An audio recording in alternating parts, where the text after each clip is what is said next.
Did you know there are currently 408,425 foster care children in the U.S.? Did you know 50% of girls in foster care are pregnant by 19? 74% of former foster kids are in U.S. prisons.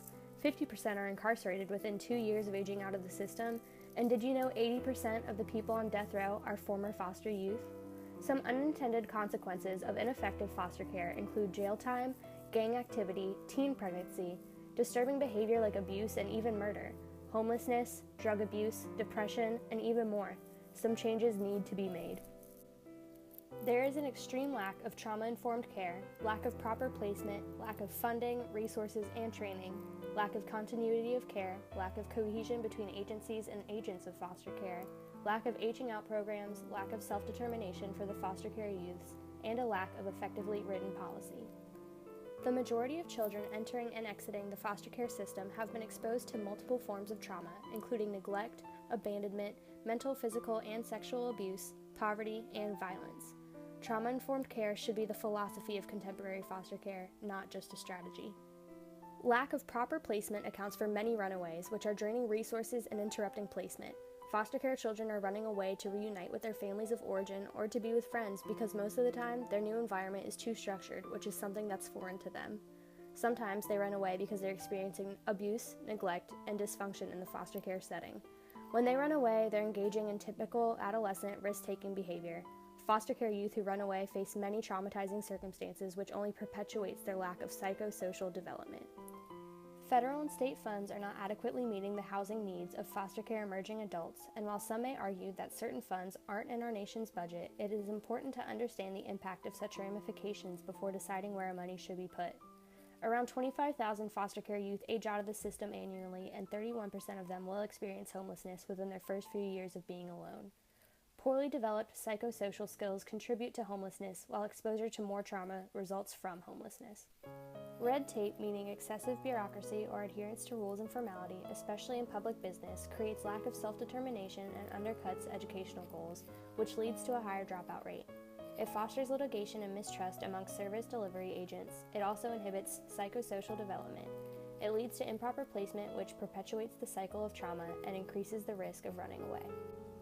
Foster care is in crisis across America and reform is needed. The foster care system needs increased funding, cohesive and integrated policies, early intervention, continuity of care, to increase the age of foster care recipients to 21, trauma-informed care, prevention of secondary trauma for service delivery personnel, decreased caseloads, improved assessments, culturally appropriate interventions, opportunities to engage in meaningful activities, increased access to positive role models and caregivers, opportunities for leadership and individualized treatment and intervention plans aimed at self-determination and self-actualization. Yes, most of these things require a larger budget for our nation's tax dollars, and a lot of people argue against it, but it's necessary to spend more to get more. Increased funding for all aspects of the foster care system will result in more successful adults that can contribute positively to our communities and economies. The issues in the foster care system are a direct social justice issue, which falls under the umbrella of a social worker's job. It's a problem of the youth of our country and their well-being. It's vital to have a qualified and stable workforce that's the foundation of child welfare. Social workers are constantly being thrown in challenging situations that force them to make even more challenging decisions, considering the lives of these at-risk children. On top of that, they are faced with stressful work environments and heavy caseloads, all while receiving a pretty low salary. Regardless, social workers need the right education, proper support, and adequate resources to be able to come to good outcomes for these youth and enhance their overall well-being. Social workers are actively acting to reform the foster care system.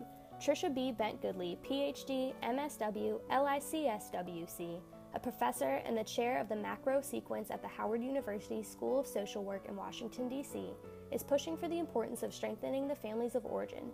She says it's a mistake to separate the development of children from families. She wants better funding for prevention, which has proven effective even though foster care and adoption are normally given more funding. Carol Wilson Spigner, MSW, DSW, the Kenneth L. M. Prey Professor at the University of Pennsylvania School of Social Policy and Practice in Philadelphia, and one of 16 people on the Pew Commission of Children in Foster Care, says that we must start paying more attention to how we're training and supervising the social workforce for child welfare. She's quoted saying that a good portion of the workforce on the front line across the country doesn't have a professional training. We ask them to make tough decisions. We ask them to go into circumstances where they can't predict what's going to happen. I would say both of these reforms would fall under the macro level of intervention in social work because their efforts help clients in large-scale systems. Option number 1 would be to offer respite care. Obviously, not everyone is in the position to foster and/or adopt a foster kid. Offering respite care could entail offering an extra set of hands when a foster family in your neighborhood is in dire need of a little help. This could include babysitting, going to the grocery store, cooking, etc. Another thing you could do to help is simply volunteer. There are so many volunteer opportunities that help children in the foster care system. Tutoring, reading to them, or just simply hanging out with them could make a world of difference.